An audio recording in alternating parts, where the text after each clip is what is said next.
수업 시작하겠습니다. 반갑습니다. 자, 오늘 이제 문제집 가지고 진도 나갈 겁니다. 네. 7월달도 되고 했으니까 초심을 상기하는 의미에서 다시 불합격을 피하는 방법의 시간을 잠깐 가지고 다 이제 1, 2월달 뭐 이럴 때 11월달에 말씀드렸던 내용인데 몇 가지 다시 한번 말씀드리면은 이제 수업을 듣는다라는 걸 이제 실강에 나온다는 걸 전제로 했을 때는 복습보다는 예습이 훨씬 더 중요합니다. 특히나 이제 문제풀이 할 때는 문제를 풀어오시는 게 수업 시간에 수업을 듣는데 훨씬 더 효율적입니다. 그래서 전에도 말씀드렸지만은 문제를 내가 풀기가 힘들다라고 하면은 해설까지 같이 읽어라도 오시는 게 훨씬 더 도움이 되니까 문제 읽고 해설 읽고라도 해오십시오. 이렇게 해가지고 수업 시간을 복습 시간으로 활용을 해주십시오. 그래서 내가 스스로 공부하는 건 예습으로 공부를 하시고 문제 풀고 해설 읽고 뭐 이렇게 하시고 그 다음에 수업 시간을 4시간 동안 뭐 3시간 반 정도 동안에 복습 시간으로 활용하셔가지고 수업 시간 내도록 수업을 들으면서 뭐 이제 수업을 듣고 설명을 들었을 때 이해가 갔던 부분들은 다시 복습할 필요가 없는 겁니다. 대신에 수업을 들으면서 아 이거는 끝나고 나서 다시 한번 읽어봐야지 하는 것들은 체크를 해두시고 수업이 끝나고 나서는 체크된 부분들 정도만 뭐 문제를 다시 읽고 기본서를 다시 읽는다든지 해가지고 복습 시간은 최대한 짧게 해가지고 수업 시간 내도록 수업 시간을 이제 복습 시간으로 하시고 이제 마지막에 끝나고 나서 식사하시고 잠깐 동안의 수업 내용들 복습하는 거죠. 내가 정말 이해가 안 갔던 부분들. 그리고 나서 이제 식사를 하시고 나서는 내 공부를 해야 돼요. 내 공부를. 어차피 공부는 자기가 하는 거지. 저는 어디까지나 도와드리는 역할밖에 못하는 겁니다. 이렇게. 그래서 자기 공부를 하는데 자기 공부를 이제 내일 배울 것도 이제 예습을 하셔야겠죠. 대신에 내 스스로 진도표를 만들어 가지고 내 진도를 나가야 됩니다. 그때 그 시간에는 전에 제일 처음에도 말씀드렸지만 저는 이제 월요일은 무슨 과목, 화요일은 무슨 과목 이렇게 공부하는 것보다는 뭐 1일부터 10일까지 해가지고 내가 무슨 과목을 공부하겠다 라고 하면 민법을 공부하겠다 라고 하면 민법을 쭉 보는 겁니다. 처음부터 끝까지.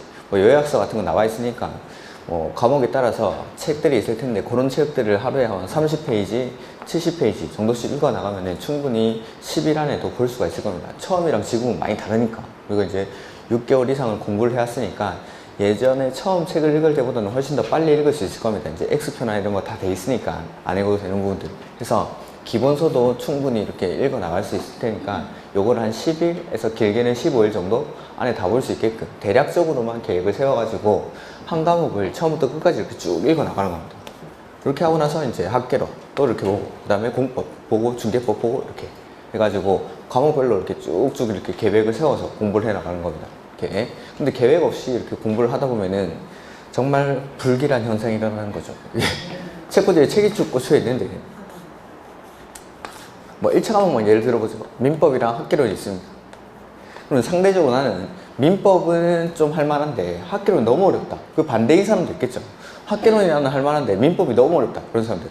그러면은 내가 이제 민법이 좀 할만하다. 이런 사람들은 민법을 공부했죠. 그 다음에 이제 학계론을 공부하는 날인데 내가 뭐 월요일 날은 민법하고 화요일 날은 학계론 한다라고 했는데 민법이 상대적으로 쉬운 사람들은 민법을 보고 학계론을 분명히 봐야 되는데 학계론 책 피자마자 너무 보기 싫죠. 힘들고 어렵고 숫자 나오고 계산 문제 나오고 하면은 힘듭니다. 그러면 학계론 책을 덮습니다. 그리고 내가 편한 민법 책을 꺼내는 거죠. 그럼 민법 또 봅니다.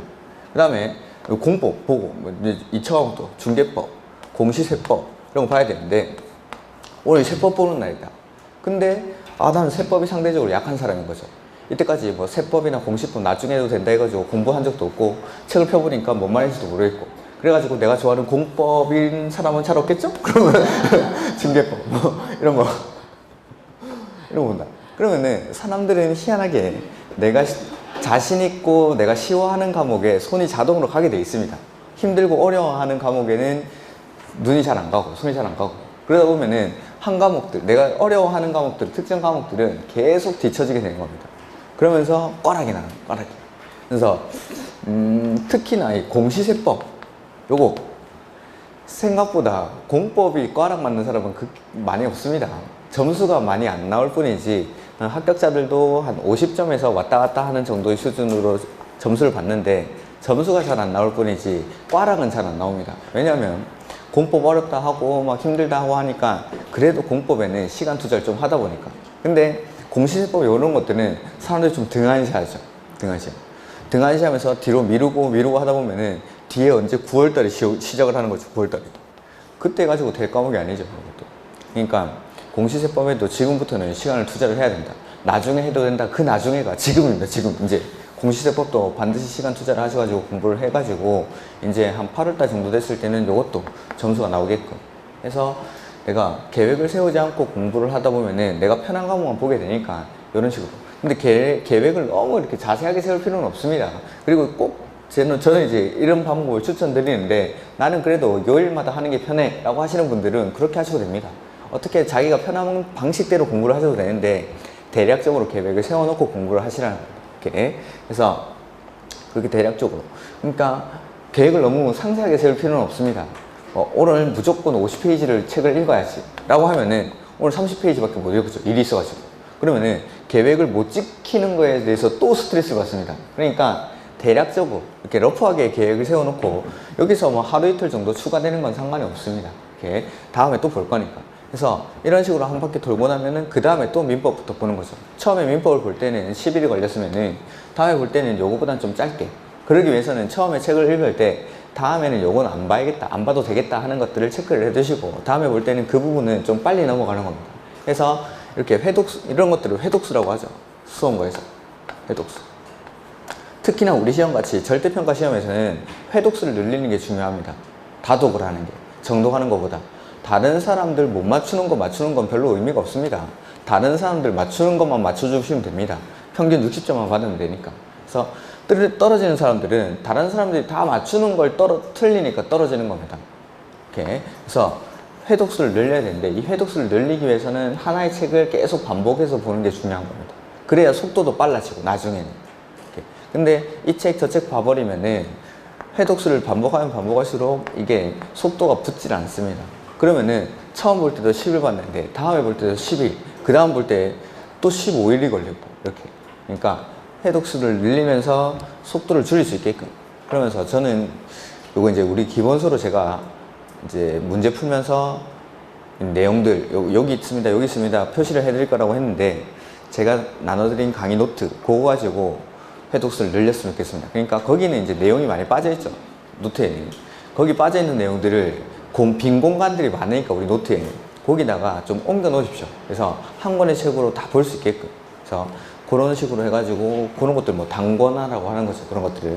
그래서 하나의 책을 계속 반복해서 볼 수 있게끔. 이 기본서는 너무 이렇게 들고 다니기 두껍기도 하고 양도 많고 하니까 그 노트 정도로 해가지고 내가 정리를 하겠다는 식으로. 근데 노트에는 빠져있는 내용이 많을 테니까 요거는 옮겨놔야지 하는 것들은 좀 포스트잇이라든지 그런 것들로 옮겨 넣으셔야 됩니다. 이렇게 해서 그런 식으로 얇은 책을 가지고 반복할 수 있게끔 그렇게 하십시오. 이렇게. 그래서 계획을 대략적으로 세워서 공부를 하시고 자기 공부 시간을 반드시 확보를 하시고 이렇게. 그래서 예습이나 복습 하시는데 수업 끝나고 하는 복습은 아주 짧게 복습을 하셔야 됩니다. 그래야 자기 공부 시간을 최대한 확보를 할 수 있으니까. 그 다음에 모의고사는 진즉에 치고 계시겠지만 모의고사는 치셔야죠. 당연히. 이제 몇 번 남지도 않았죠. 7월, 8월, 9월 뭐 해가지고 몇 번 남지도 않았는데 모의고사를 치실 때 이제부터 연습해야 되는 건 내가 뭐 1차 과목은 또 예를 들어보면은 민법이랑 학개론을 1시간에 치죠. 민법을 먼저 풀었을 때 점수가 많이 나오는지 학개론을 먼저 풀었을 때 점수가 많이 나오는지 이런 것들을 체크를 하셔야 됩니다. 그러니까 문제는 반드시 1번부터 풀어야 되는 법은 없으니까 내가 상대적으로 민법이 자신 있다 하시는 분들은 민법을 먼저 풀어도 상관없습니다. 그리고 나서 남은 시간을 학개론에 투자하시고 그 다음에 나는 학개론이 상대적으로 자신 있고 민법은 좀 더 힘들다 하시는 분들은 학개론 먼저 푸는 겁니다. 순서대로. 이렇게 마찬가지 공법이랑 중개법을 같이 푸는데 중개법이 자신 있다 하시는 분들은 중개법 먼저 풀고 공법이 자신 있다 하시는 분들은 공법을 먼저 풀고 이렇게 먼저 무슨 과목을 먼저 푸는지 꼭 이제 자신 있는 과목을 먼저 푸는 게 점수가 또 잘 나오는 건 아니니까 내가 어떤 과목들을 먼저 풀었을 때 점수가 더 잘 나오는지를 한두 번의 시험을 통해서 체크를 해 두시고 시험장에 마지막에 모의고사나 마지막에 한두 번 정도의 모의고사는 시험장에서 내가 이 순서대로 풀어야지라는 것대로 그대로 연습을 하고 가시는 거죠. 그래서 어떤 과목을 먼저 풀었을 때 내가 모의고사에 점수가 많이 나오는지를 체크를 하셔야겠다. 그래가지고 시험장에서도 그 순서대로. 근데 문제를 막 쉬운 문제대로 이렇게 뒤죽박죽 푸는 건 별로 추천드리지 않습니다. 그러니까 대충 넘기다가 이거 쉽네 하고 풀고, 이거 쉽네 하고 풀고, 이거 쉽네 풀고, 그러니까 중간중간에 이렇게 띄엄띄엄 문제 푸는 거, 이런 건 별로 추천드리지 않습니다. 근데 이렇게 풀어버리면은 OMR 카드 체크할 때 보면 나도 모르게 한 5문제가 안 푼 문제가 비어 있습니다.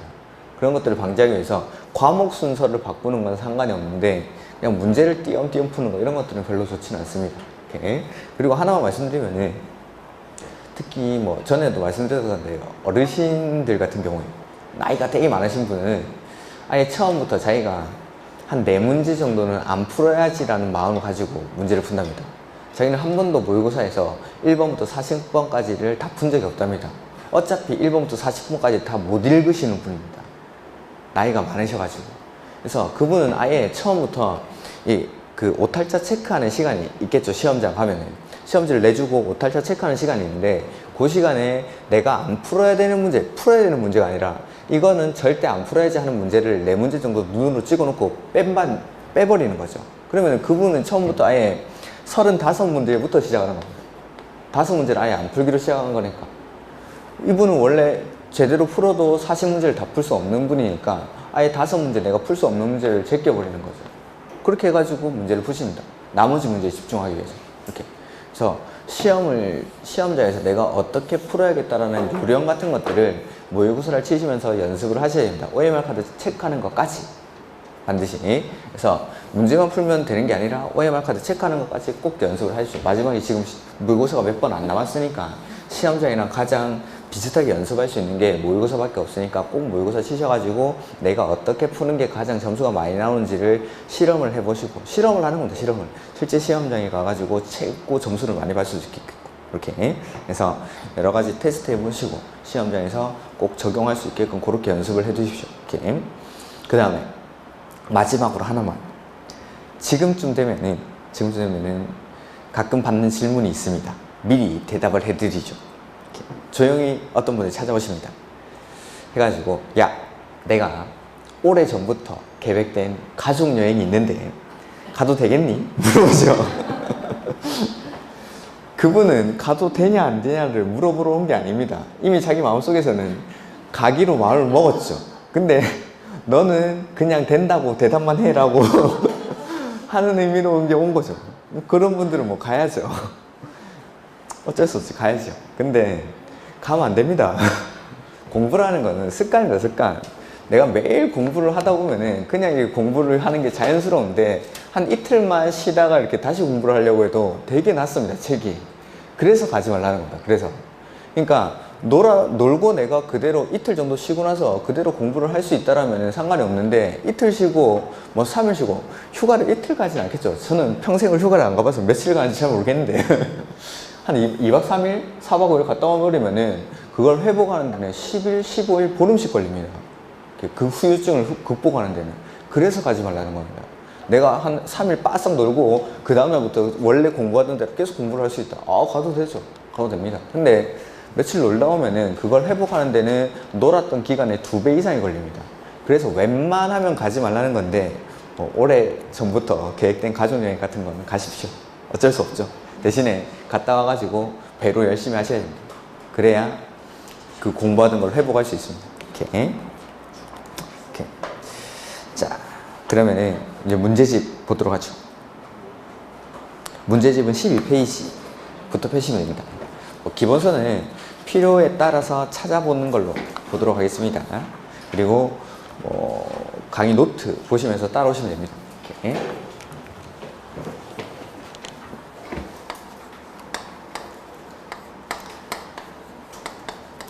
국계법은 국토 전체에 대해서 계획으로서 먼저 규제를 하고 뒤에 이용하는 것에 대한 규제를 다루는 법률이죠. 그래서 먼저 계획들이 나오는데, 첫 번째가 광역도시계획. 이 광역도시계획은 2 이상의 시, 군에서의 장기적인 발전 방향을 제시하는 계획. 그래서 2 이상의 시군이 어딘지를 모르니까 맨 처음에 뭘 하죠? 지정.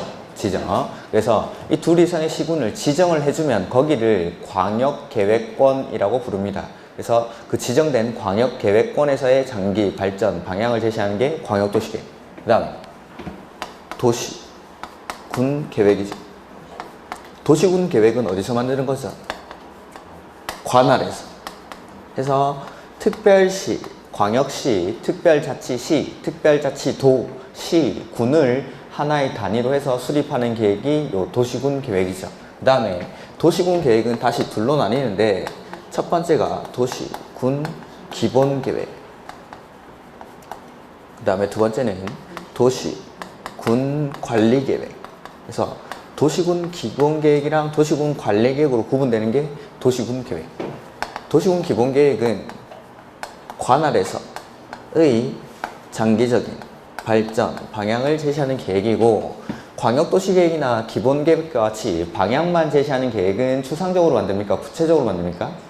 추상적으로. 이러한 것들을 비구속적 행정계획 내지는 처분성이 없다라고 표현을 하고, 결론은 행정쟁송이 대상이 됩니까? 안 됩니까? 안 된다라는 거. 행정쟁송 대상이 되지 않는다라는 게 결론이고, 관리계획 해서 방향만 제시하는 추상적 계획으로는 규제를 가할 수가 없으니까 이 관리계획을 통해서 관할에서 계획의 내용을 구체화시키는 거죠. 해서 추상적인 기본계획으로부터 지침을 받아서 관리계획을 통해서 구체화가 되는 게, 그래서 구체화한다라고 했으니까 말로만 구체화하는 게 아니라 구체화되는 내용이 나오죠. 그래서 관리계획의 내용이 첫 번째가 용도, 지역, 그 다음에 지구, 그 다음에 두 번째 용도, 구역, 이러한 것들을 지정하거나 변경하는 것에 관한 계획. 그 다음에 세 번째는 기반시설을 설치하고 정비하고 개량하는 것에 관한 계획. 네 번째는 도시개발법에 의한 도시개발사업에 관한 계획이랑 정비사업에 관한 계획, 역시 관리계획의 내용에 해당하죠. 개발사업에 관한 계획, 정비사업에 관한 계획, 이런 것들. 그 다음에 다섯 번째는 지구단위 계획구역. 그 다음에 여섯 번째는 입지규제 최소구역. 지구단위 계획구역과 입지규제 최소구역을 먼저 지정하거나 변경합니다. 관리계획으로. 그 다음에 지정된 지구단위 계획구역이나 입지규제 최소구역을 어떻게 관리할지에 대해서는 지구단위 계획구역에서는 지구단위 계획을 수립하고, 입지규제 최소구역에서는 입지규제 최소구역 계획을 수립을 해서 각각의 지구단위 계획구역과 입지규제 최소구역을 관리를 하는 거죠. 이러한 것들. 이러한 것들을 하는 일련의 절차가 바로 도시군 관리계획. 이렇게 해서 여기까지가 계획이란 말이 공통적으로 들어가니까 우리나라 국토를 먼저 계획으로 규제하는 계획규제에 관한 부분이고, 계획으로 규제를 해놓고 나면 뒤에 국토를 이용하는 행위를 규제를 하게 되죠. 그래서 우리나라 국토를 이용하는 행위를 개발행위라고 하죠. 이 개발행위를 할 때는 그냥 하면 안 되고 규제를 받는데 그 규제의 형태가 허가, 이걸 묶어서 개발행위 허가라고 하는 거죠. 그래서 크게 국계법은 계획이랑 이용으로 구분되고, 그 계획에는 각종 계획들, 광역도시계획, 도시군 기본계획, 도시군 관리계획을 수립하는 절차, 그 다음에 관리계획을 통해서 구체화되는 내용인 이 관리계획의 내용들, 요거 배우고 나면은 뒤에 우리나라 국토를 이용하는 행위인 개발행위 허가를 배우죠. 이렇게. 자, 문제 보죠. 12페이지.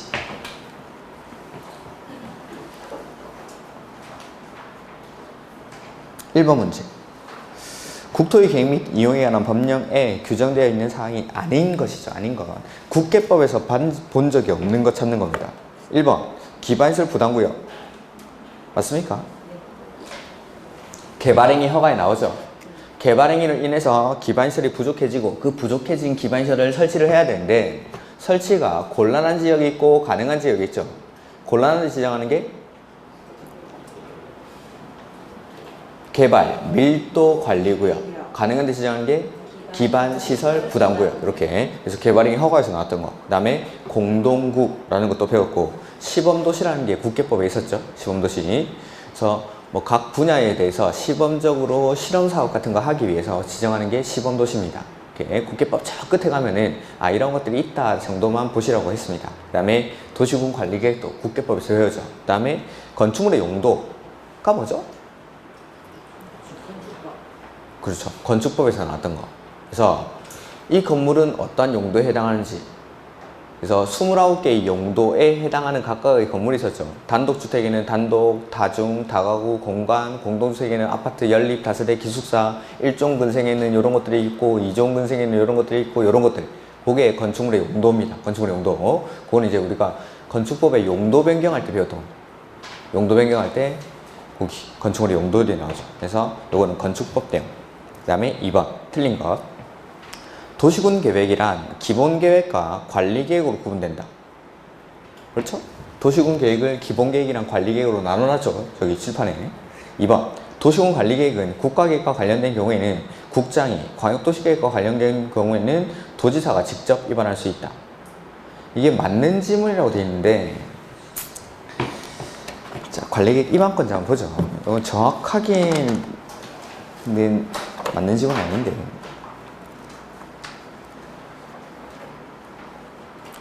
72페이지.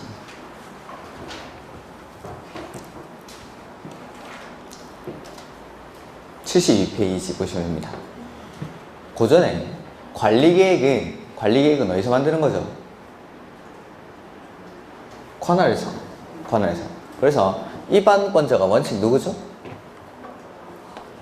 특, 광, 시, 군이. 특광시군이 관할에서 만드는 계획이니까.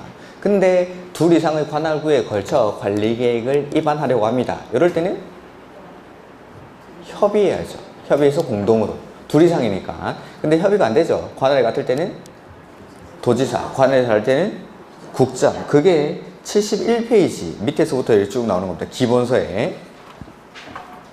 그래서 원칙은 특, 광, 시, 군인데 예외적으로 인접한 관할구의 전부 또는 일부를 포함해서 관리계획을 입안할 때는 협의해서 공동으로 입안합니다. 근데 협의가 성립하지 않을 때, 관할이 같을 때는 도지사, 관할이 다를 때는 국장이 입안한다 라는 거. 그 다음에 72페이지 예외에 보시면은 국장이 입안하는 경우랑 도지사가 입안하는 경우가 있죠. 요거는 나중에 관리계획 할 때 필기를 할 거니까 읽어만 보면은 국장이 입안하는 경우는 박스 안에 첫 번째 국가계획과 관련되어 있는 경우 맞죠?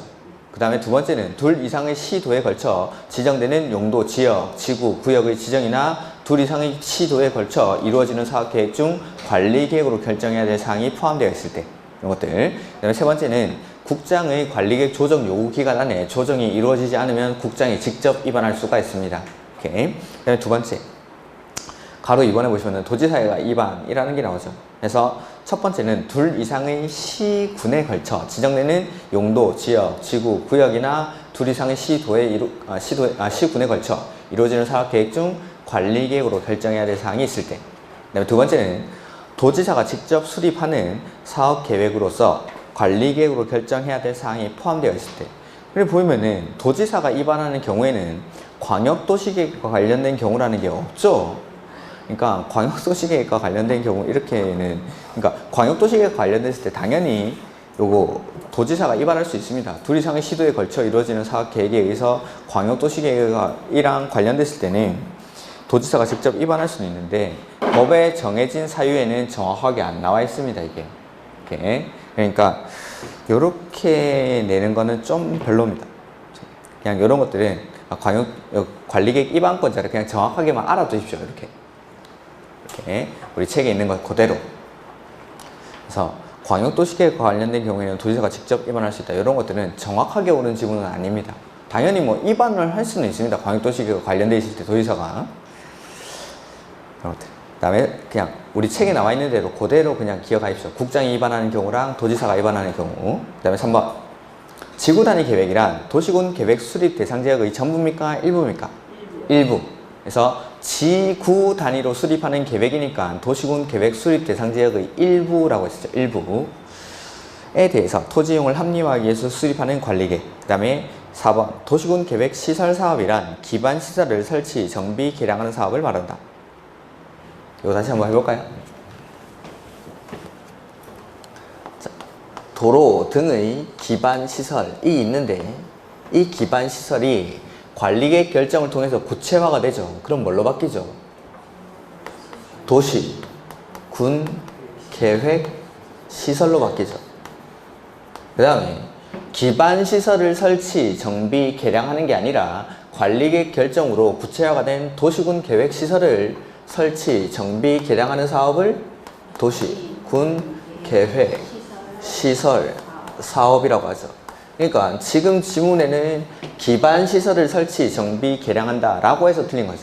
기반시설을 설치, 정비, 개량하는 게 아니라 도시군 계획시설을 설치, 정비, 개량하는 사업을 도시군 계획시설 사업. 그 다음에 여기 도시군 계획시설 사업, 그 다음에 개발사업, 그 다음에 정비법에 의한 정비사업, 이 세 가지 사업을 묶어서 뭐라고 부르죠?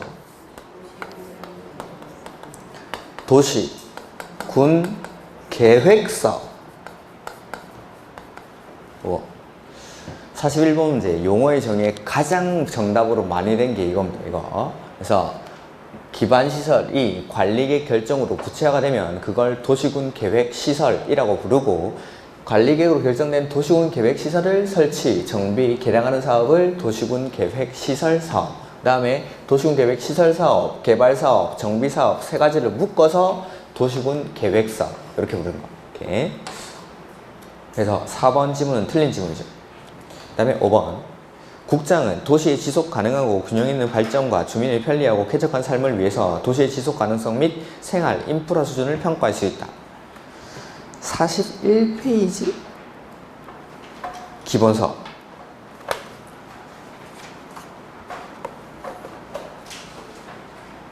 기본서 41페이지 제목에 보면은 도시의 지속 가능성 및 생활 인프라 수준의 평가라고 되어 있죠.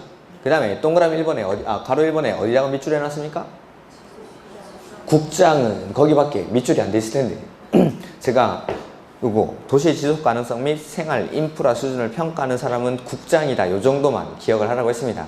이런 것들. 그래서 국장은 도시의 지속 가능성 및 생활 인프라 수준을 평가할 수 있습니다. 요거. 그 다음에 2번 문제. 행정심판의 대상이 되지 않는 것. 당연히 광역도시계획이나 기본계획과 같은 추상적인 계획이 정답으로 나오겠죠. 해서 4번에 뭐 나왔죠. 도시군 기본계획의 승인에 따른 불복. 기본계획이나 광역도시계획과 같이 방향을 제시하는 계획들은 구속력이 없고 일반 국민에게는 효력 자체가 아예 발생하지 않는 거죠. 해서 당연히 행정쟁송의 대상이 되지 않는다라는 게 결론. 그래서 4번이 정답. 그 다음에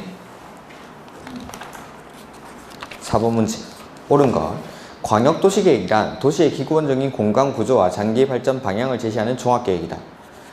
광역도시계획은 도시의 장기발전 방향을 제시하는 게 아니라 광역계획권의 장기발전 방향을 제시합니다.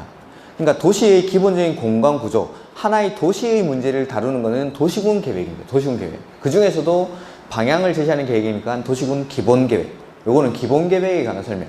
그러니까 도시 안의 문제는 도시군 계획에서, 근데 광역도시계획은 광역계획권의 장기발전 방향을 제시하는 게 광역도시계획. 이렇게. 그 다음에 2번. 도시군 기본계획은 용도지역, 용도지구, 용도구역의 지정에 관한 사항을 주 내용으로 한다. 용도지역, 지구, 구역 지정하는 거 뭘로 합니까? 관리계획으로. 그래서 기본계획이 아니라 관리계획의 내용이죠. 이거. 3번. 지구단위 계획은 도시군 계획 수립 대상 지역의 전부? 일부. 또 용어의 정의에 엄청나게 나오는 지문이죠. 4번 입지규제 최소구역이란 입지규제 최소구역 계획이란 입지규제 최소구역에서의 토지의 이용 및 건축물의 용도, 건폐율, 용적률 높이 등에 대한 제한에 관한 사항 등을 입지규제 최소구역 관리에 필요한 사항을 정하기 위해서 수립하는 도시군 관리계획을 말한다. 그러니까 여기 아까도 말씀드렸지만 지구단위 계획구역이나 입지규제 최소구역 지정하는 거 관리계획으로 하죠. 그 다음에 지정된 지구단위 계획구역이나 입지규제 최소구역을 어떻게 관리할지는 지구단위 계획구역은 지구단위 계획으로, 입지규제 최소구역은 입지규제 최소구역 계획을 수립해서 각각의 구역들을 관리를 하는 겁니다. 그러니까 입지규제 최소구역 계획이란 입지규제 최소구역에서의 각종 행위 제한에 관한 사항들을 규정을 해서 입지규제 최소구역을 관리를 위해서 필요한 계획이 입지규제 최소구역 계획. 이렇게 해서 정답이 4번. 5번. 기반시설 부담구역으로 지정구된 지역은 개발밀도 관리구역으로 지정된 곳으로 본다. 말도 안 되는 소리죠. 기반시설 부담구역과 개발밀도 관리구역은 중복해서 지정할 수가 없습니다. 아예 다른 거죠. 하나는 설치가 가능한 곳이고 하나는 곤란한 곳이니까 아예 완전 개념이 반대인 곳입니다. 오케이. 그 다음에 15번 옳은 것 15페이지 5번 문제. 광역도시계획이란 도시의 기본적인 공간구 일단 틀렸죠. 광역계획권의 장기 발전 방향을 제시하는 계획이죠. 도시의 기본적인 공간 구조와 장기 발전 방향을 제시하는 종합계획은 기본계획에 관한 설명이죠. 아까 4번의 1번 지문이랑 똑같은 거죠. 2번 도시군 기본계획은 국가계획과 관련된 경우에는 국장이, 광역도시계획과 관련된 경우에는 도지사가 직접 수립할 수 있으며 기본계획은 국가계획과 관련됐을 때 누가 수립하죠? 기본계획, 국가계획과 관련되어 있습니다. 누가 수립합니까? 그런 게 없죠. 기본계획은 수립권자의 예외가 없다라고 했죠. 온이 특광, 시, 군이 수립합니다. 기본계획은 수립권자의 예외가 그냥 없었습니다. 예외 없이 그냥 특광, 시, 군이. 오케이. 그리고 맨 마지막에 밑에서 두 번째 동그라미 2번에 두 번째 줄에 필요한 경우에는 인접한 지역의 전부 또는 일부를 포함해서 수립할 수도 있다. 그건 맞습니다. 필요한 경우에는 인접한 원칙 도시군 기본계획은 관할 단위로 특, 광, 시, 군 단위로 수립하는 게 원칙인데 필요한 경우에는 인접한 관할구역의 전부 또는 일부를 포함해서 수립할 수가 있죠. 미리 인접한 관할구역을 포함해서 기본계획을 수립할 때는 미리 뭐 해야 되죠? 협의를 몰래 포함시키면 안 되고 협의하고 포함시켜야 된다 이렇게 했죠. 오케이. 그 다음에 3번 국가계획이란 중앙행정기관이 법률에 따라 수립하거나 국가 정책적인 목적을 이루기 위해서 수립하는 계획 중 도시군 기본계획의 내용이나 관리계획으로 결정해야 될 내용이 포함된 계획을 국가계획이라고 합니다. 포함되지 아니한 이렇게 나온 적이 있습니다. 그래서 국가 정책적인 목적을 이루기 위해서 중앙행정기관이 법률에 따라 수립하는 계획으로서 기본계획의 내용이나 관리계획으로 결정해야 될 내용이 포함된 계획을 국가계획. 3번이 정답. 4번 국장만이 직접 또는 관계 행정기관의 장의 요청을 받아 도시지역과 그 주변 지역의 무질서한 시가화를 방지하고 계획적이고 단계적인 개발을 도모하기 위해서 일정한 기간 동안 시가화를 유보할 필요가 있다고 인정되는 경우에는 시가화 조정구역을 지정 또는 변경을 관리계획으로 결정할 수 있다. 시가화 조정구역은 국장만 지정합니까? 시도지사도. 원칙은 시도지사가 지정하죠. 다만 국가계획과 연계하여 시가화 조정구역의 지정이 필요한 경우에는 국장이 지정할 수 있죠. 그 다음에 5번 기반시설 부담구역으로 지정고시된 지역은 지구단위 계획구역으로 지정된 것으로 본다. 이거는 이런 말은 없습니다. 이런 말은 없고 기반시설 부담구역이 지정되고 나면 기반시설 설치 계획을 수립을 해야 되죠. 비용을 부담시켜야 되니까 그 계획에 따라서 비용을 부담시키는데 그러기 위해서 기반시설 설치 계획을 수립을 합니다. 얼마 안에? 1년 안에. 기반시설 부담구역으로 지정 고시된 날부터 1년 내에 기반시설 설치 계획을 수립하지 아니하면 1년이 되는 날의 다음 날에 기반시설 부담구역의 지정은 해제된 것으로 본다라는 게 있었죠. 그래서 이런 거 기반시설 부담구역으로 지정하고 나서 1년 안에 기반시설 설치 계획을 수립을 해야 되는데 만약에 지구 단위 계획을 수립한 경우에는 기반시설 설치 계획을 수립한 것으로 본다. 그건 있었습니다. 지구 단위 계획의 내용 안에 꼭 들어가야 되는 게 뭐죠? 용기. 그 중에 기반시설의 배치와 규모가 있죠. 그 기반시설에 관한 내용이 지구 단위 계획에는 반드시 포함이 되니까 지구 단위 계획을 수립한 경우에는 기반시설 설치 계획 해설이 있습니까? 그런 건 없네.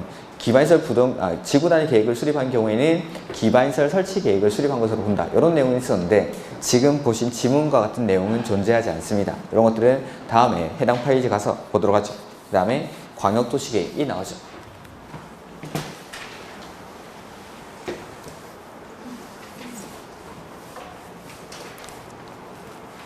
광역도시계획은 어떻게 만듭니까? 지정하고 수립하고 승인하고 지정하고 수립하고 승인하고 이렇게 그래서 둘 이상의 시군이 어딘지를 모르니까 먼저 지정을 해주죠. 근데 지정하는 경우의 수가 몇 가지죠? 2가지. 관할이 같거나 관할이 다르거나. 관할이 같다라는 거는 같은 도 안에서 광역계획권이 지정이 되죠. 그럴 때 누가 지정합니까? 도지사가. 같은 도 안에서는 지정을 도지사가 하고 둘 이상의 시도에 걸쳐 지정이 될 때는 국장이. 그래서 지정하는 사람은 국장 아니면 도지사, 이 두 사람밖에 없죠. 광역계획권의 지정권자는 국장 아니면 도지사. 그래서 둘 이상의 시도에 걸쳐 있을 때는 국장이, 같은 도 안에서는 도지사가. 이렇게 자, 지정을 해주고 나면은 이제 계획을 수립을 합니다. 그 전에 지정의 절차였는데, 지정의 절차는 의견 듣고 심의 거쳐서 지정하고 나면 통보한다. 이렇게 씁니다. 지정의 절차. 이렇게만 기억하시면 됩니다. 지정의 절차는 의견 듣고 심의 거쳐서 지정하고 나서 여기 수립권자에게 통보해 줍니다. 의견 듣고 심의 거쳐서 지정하고 통보하고. 이렇게. 자, 그 다음에 지정을 해주고 나면은 계획을 수립하는데, 수립하는 사람 누구죠? 같이 공동으로 둘 이상에서 수립하는 거니까 공동으로 해서 관할이 같을 때, 같은 도 안에서는 누가 같이 합니까? 시, 군이 공동으로 하고, 관할이 다를 때는 시, 도가 공동으로 수립하는 게 원칙. 공동으로. 근데 이 공동으로 수립하는 사람이 지정을 해주고 나면 얼마 안에 승인 신청을 하죠? 3년 내에 승인 신청을 해야 되죠. 지정된 날로부터 3년 안에 승인 신청을 해야 된다. 공동으로 하는 사람들이. 근데 3년 내에 승인 신청을 하지 아니하는 경우에는 3년이 되는 날이 다음 날에 광역계획권 지정의 효력은 상실된다. 맞습니까? 틀렸습니까? 틀렸죠.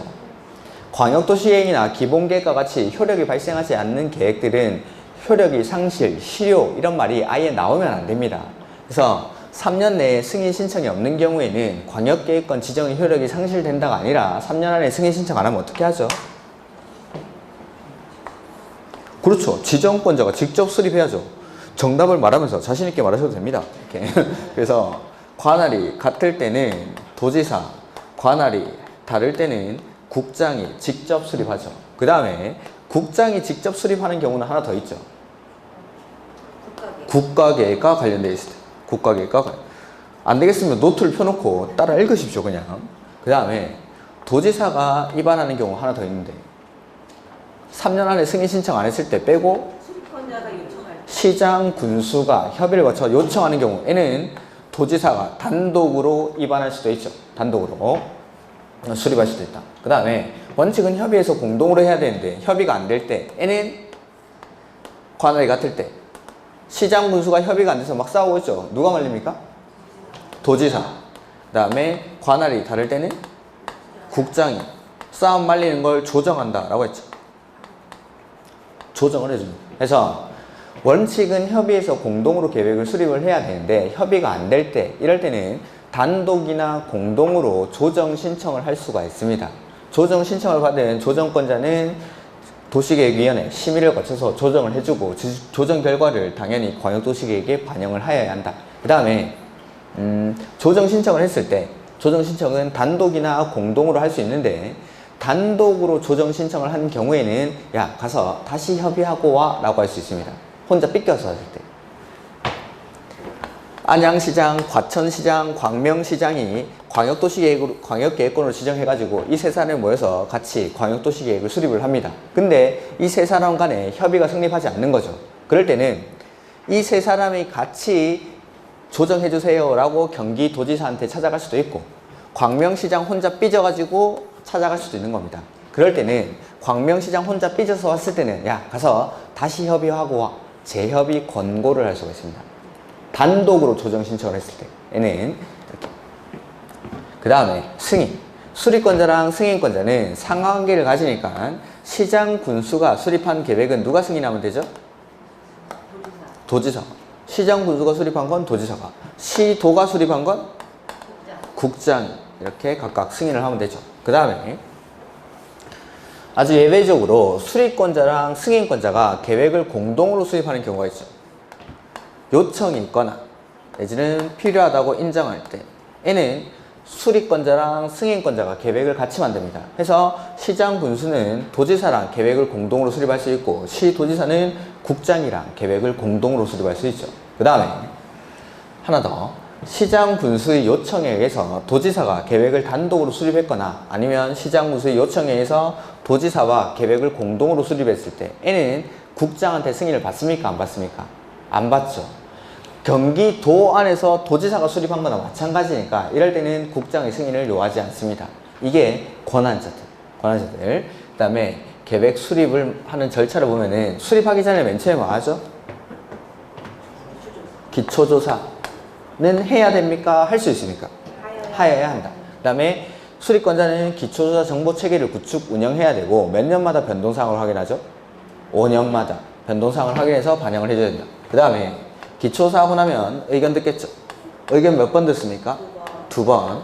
주민한테 한 번 듣고 의회한테 한 번 듣고. 주민한테 의견 들을 때는 방법이 속삭이지 마시고 자신있게 공청회.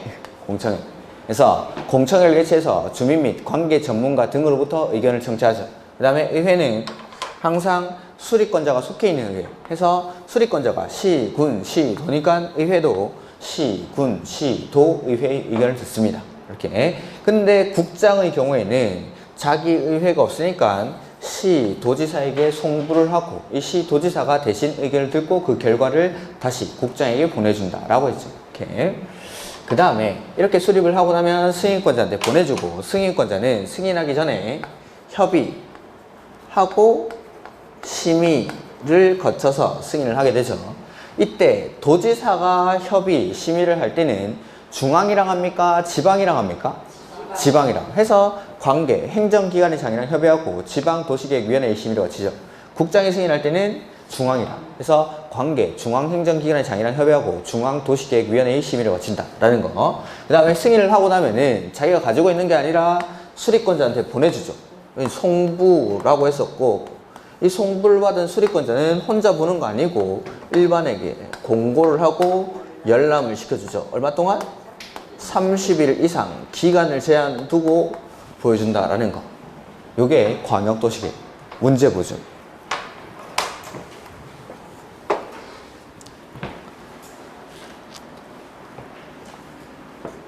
자, 1번에 16페이지 1번 국토의 계획 및 이용에 관한 법령상 국토교통부 장관 또는 도지사는 둘 이상의 특별시, 광역시, 시군의 공간 구조 및 기능을 상호 연계, 환경을 보전하며 광역시설을 체계적으로 정비하기 위해서 필요한 경우에는 인접한 둘 이상의 특별시, 광역시, 시군의 관할구역 전부 또는 일부를 광역계획권으로 지정할 수 있다. 여기서 일부분에 대한 최소한의 행정 단위로 옳은 것.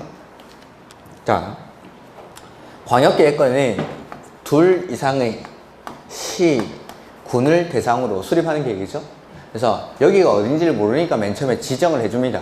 근데 이 둘 이상의 시군은 아무 때나 지정하는 건 아니고 인접한 둘 이상의 시군을 광역계획권으로 지정하죠. 그리고 지정을 할 때는 원칙은 관할구역 전부가 포함되는 게 원칙입니다. 그러니까 묶을 때, 둘 이상의 시군을 묶을 때는 트, 꽝, 시, 군 단위가 전체가 다 포함되는 게 원칙. 그래서 서울시를 넣고 싶다. 그러면 서울시 전부가 들어와야 되고 인천시를 넣고 싶다. 인천시 전부가 광명을 넣고 싶다. 광명시 전부가 들어와야 되고 가평군을 넣고 싶다. 가평군 전부가 들어온 게 원칙인데 이거 중에 원칙은 이 트, 꽝, 시, 군 전부를 단위로 묶어야 되는데 일부를 단위로 묶을 수도 있습니까? 네. 전부 또는 일부. 그때 일부가 되는 최소 단위가 특별시나 광역시에서는 구나 군까지 들어가야 됩니다. 서울시의 경우 서울시 전부가 들어가는 게 원칙인데 일부 뭐 금천구, 관악구만 들어갈 수도 있다는 거. 그 다음에 광역시에는 군도 있죠. 강화군 같은 거. 인천에 광화군. 부산에 가면 기장군이라는 게 있습니다. 기장군 이런 것들. 광역시에는 군까지도 들어갈 수 있다는 거. 그 다음에 신화군에서는 읍, 면 단위까지 최소 요까지는 포함을 시켜야 된다라는 겁니다. 일부를 포함시킬 때. 그래서 원칙은 트, 꽝, 시, 군, 관할구역 단위로 묶는 게 원칙인데 일부를 묶을 수도 있고 일부를 묶을 때는 최소 단위가 구, 군, 읍, 면 단위까지. 구, 군, 읍, 면 단위까지. 그래서 4번이 정답이고 2번 옳은 것. 광역도시계획은 5년마다 타당성에 대한 검토를 하여 이를 정비해야 한다. 광역도시계획은 재검토에 관한 규정이 우리가 배운 범위 안에는 존재하지 않습니다. 그래서 그 해설해 보면은 1번에 좀 수정해야 될 내용들은 몇 가지 수정해드리고 보면은 1번에 광역도시계획은 타당성 검토 주기가 없다라고 이렇게 단정적으로 말하면 안 됩니다. 행정청 내부의 지침에는 있습니다, 이게.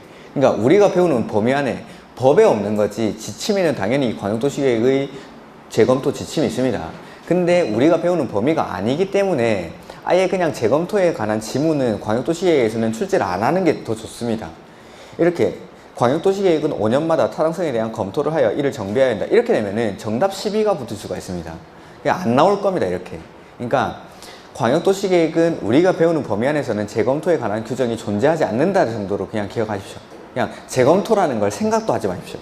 이렇게 안 나올 거니까. 안 나올 거니까. 행정청 내부에는 재검토에 관한 규정이 5년마다 한다는 게 있습니다. 당연히. 그리고 기본계획도 수립 단위에 관한 규정이 없다라고 배우는데 행정청 내부에는 당연히 그런 게 있습니다. 이렇게. 근데 그래서 시험 문제 우리 출제할 때 보면은 어떻게 기출문제 나왔었냐면 도시, 군, 기본계획은 수립 단위에 관한 규정이 없다라고 출제를 한 게 아니라 10년 단위로 수립한다라고 출제를 했습니다. 이건 아니죠.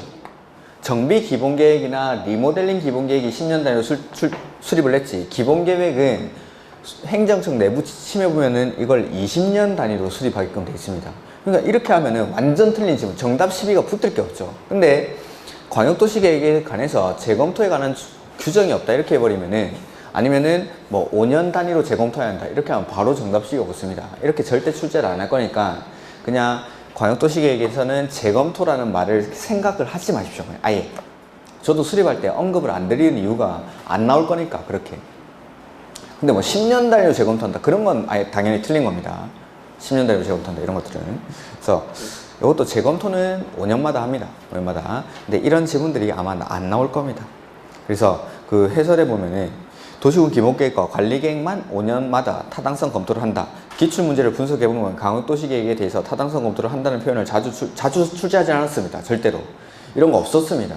그러니까 반드시 알아둘 필요도 없습니다. 그냥 재검토에 관해서는 생각하지 마십시오. 광역도시계획에서는. 2번 국가계획과 관련된 광역도시계획은 누가? 국장이 수립하는 거지 시도지사와 공동으로 수립하는 게 아니죠. 국장이 수립합니다. 그 다음에 3번 수도권에 속하지 아니하는 인구 10만 이하인 시나 군 지역에서는 광역도시계획을 수립하지 아니할 수 있다. 이거는 기본계획에 나왔던 거죠. 기본계획. 광역도시계획은 수립하지 않을 수 있다. 이런 거는 배운 적이 없고. 4번 시도지사, 시장, 군수는 기초사의 내용에 국장이 정하는 바에 따라 실시하는 토지의 토양, 입지, 활용 가능성 등 토지의 적성과 재취약성 분석을 포함해야 한다. 광역도시계획의 기초사는 그냥 하여야 한다라고 돼 있죠. 토지 적성 평가랑 재취약성 분석이 포함되는 거는 기본계획에 가야 이게 포함되죠. 기본계획에 가야.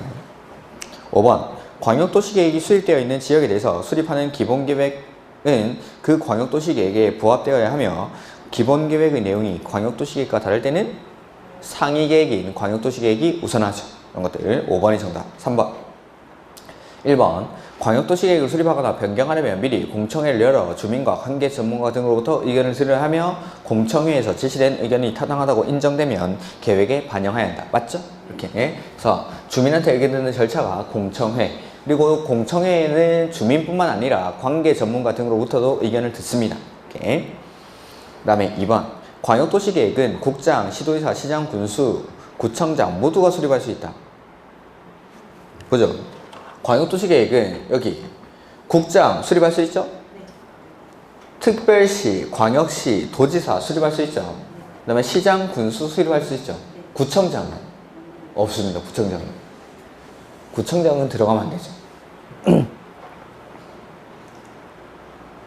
3번 공청회는 광역계획권 단위로 개최하되 필요한 경우에는 광역계획권을 수개 지역으로 구분하여 개최할 수 있다. 그렇죠?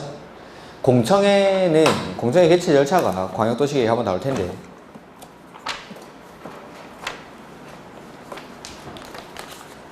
거기 56페이지 보실까요?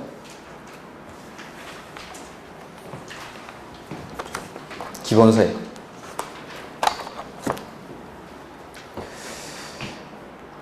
56페이지 보면은 가로 1번에 공고라는 게 나오죠. 요게 이제 공청회 개최 절차입니다. 공청회를 개최하기 전에 며칠 전에? 14일 전에 1회 이상 공고한다라고 돼 있죠. 그 다음에 공청회는 원칙 광역계획권 단위로 개최하는 게 원칙인데 너무 큰 때, 광역계획권이 너무 클 때는 수개의 지역으로 분할해서 개최할 수 있다. 그 다음에 도시계획을 수립하기 위한 공청회는 국장, 시도지사, 시장, 군수가 주재하는 게 아니라 이 사람들이 지명한 자가 주재한다. 뭐 이런 것들. 요게 공청회 개최 절차. 우리 시험에 아직 출제된 적은 없는데 다른 시험에서는 출제된 적이 있습니다. 이렇게. 그 다음에 그래서 4번에 광역도시계획은 수립권자가 지명하는 사람이 주재하고 5번 광역계획권의 지정은 국장과 도지사의 권한이다. 특별시장, 광역시장이 지정하는 경우는 없다. 그렇죠? 지정하는 사람은 딱 요 사람. 국장 아니면 도지사.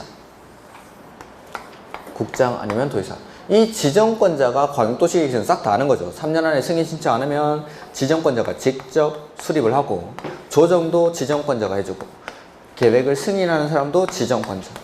이 지정권자가 광역도시계획에서는 가장 중요한 사람입니다. 관할이 같을 때는 도지사, 관할이 다를 때는 국장. 이렇게. 그 다음 페이지.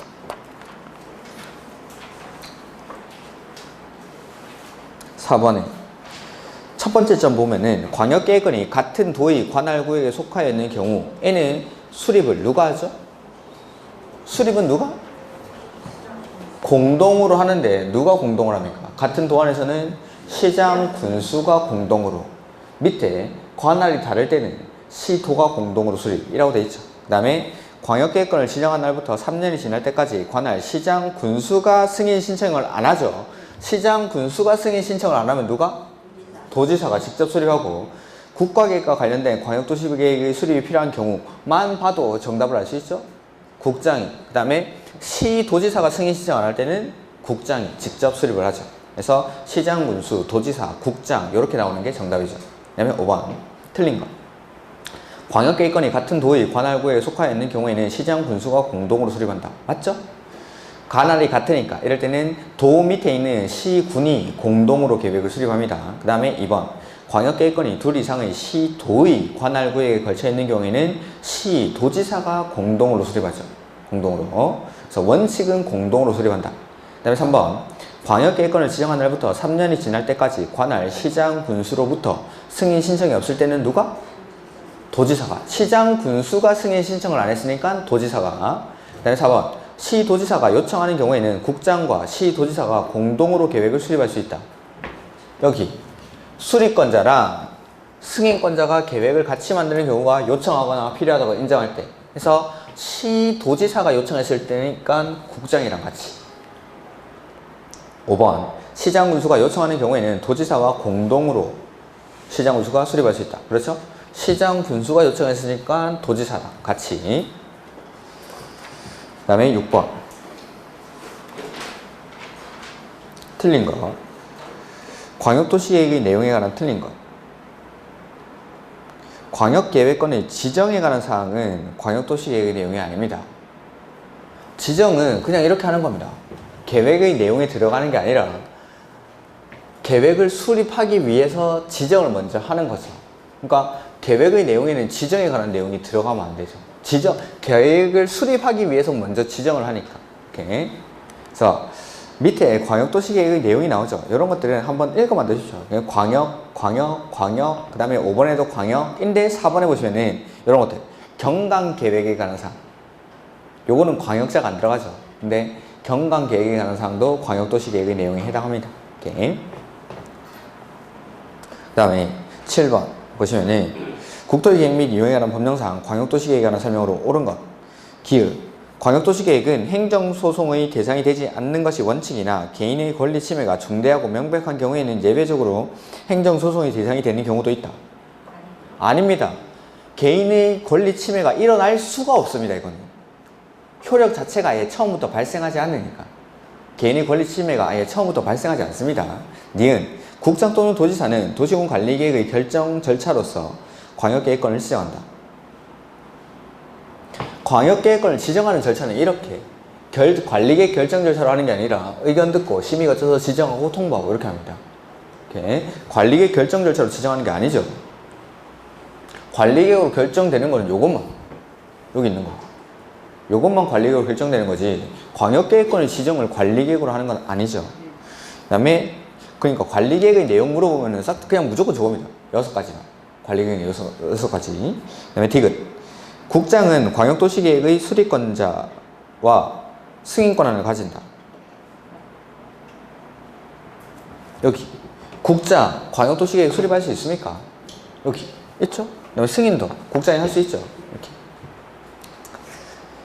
리을. 광역계획권의 지정에 관한 사항은 광역도시계획의 내용에 포함되지 않는다.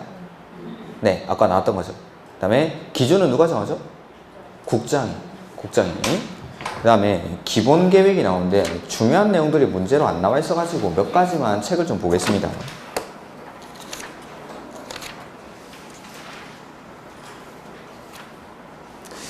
그 51페이지 한번 볼까요? 기본서.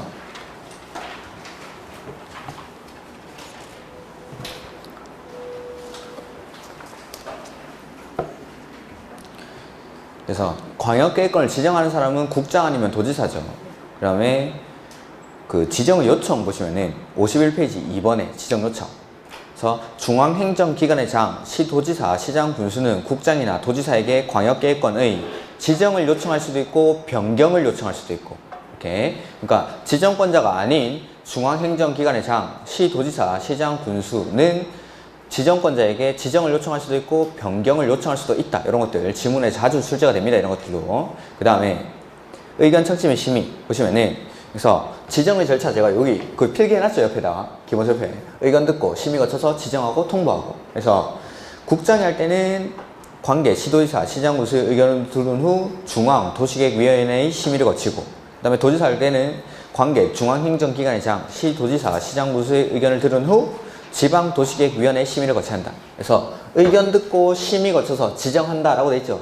지정하고 나면 밑에 뭐 해주죠?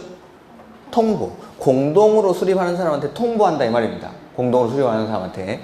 그래야 이 사람들이 통보를 해줘야 이 사람, 공동으로 수립하는 사람이 3년 내에 승인 신청을 할 테니까. 이렇게. 그래서 의견 듣고 심의 거쳐서 지정하고 나면 통보한다라는 거. 지정에 관한 문제가 거의 문제 출제 안 돼 있어가지고 요거는 책으로 한번 읽어봤습니다. 이런 것들 방금 읽은 거 지정 요청 이런 것들도 시험에 자주 출제되고, 지정의 절차 이런 것들도 시험에 자주 출제되는 지문입니다. 이렇게. 나머지 뭐 권한자들은 상세하게 문제에 나와 있으니까 이런 것들은 됐고, 그 다음에 기본계획부터는 조금 쉬었다가 보도록 하겠습니다.